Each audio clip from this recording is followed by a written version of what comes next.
Kongresista Martin Romualdez at Senate President Chis Escudero wala pang tugon sa inihain ng Korte Suprema na sumagot sa issue ng BICAM reports.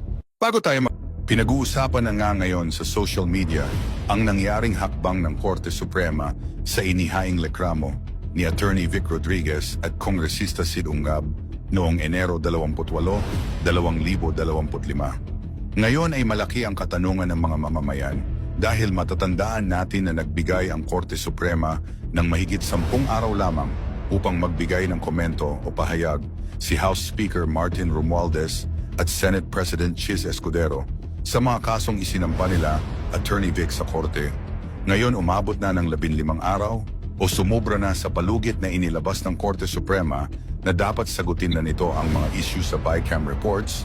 Pero hanggang ngayon, wala pang nakukuhang sagot sina Attorney Vic Rodriguez kung ano na ang magiging hakbang ng Korte Suprema pagkatapos lumagpas na ang itinakdang panahon para sagutin ang mga issue na talaga namang nagbigay ng duda sa mga mamamayan dahil sa controversial na bicameral committee report. Marami ang tatanong kung ano susunod na hakbang na gagawin ng Korte sa mga rason na hindi nagbigay ng pahayag ang Kamara at Senado.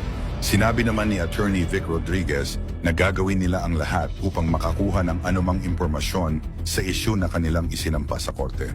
Ano na nga ba ang mangyayari kapag hindi pa rin nagbigay ng pahayag ang Kamara at Senado? Ngayon wala pang nakakaalam sa magiging takbo ng kasong isinampa sa Korte Suprema. Iba't iba naman ang komento ng mga netizens sa nasabing issue. Sabi ng isang netizens parang, wala namang nangyayari, SC wag nyo naman pilitin, pati supremacy sa Pinas saklaw nila. Kanino pa sasandig ang taong bayan? Kung sakali. Lawless na ang Pinas, lahat may katapat na halaga. Ang kakapal ng mga mukha, baka nabili na nila ang SC. Kaya walang balita, sana hindi.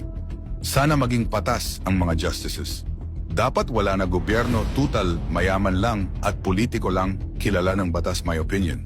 Nako, nasa fiscal na yata, sabi ni Jay Sonza. Take note ng Supreme Court na walang response. Then advise ni Supreme Court yung next actions.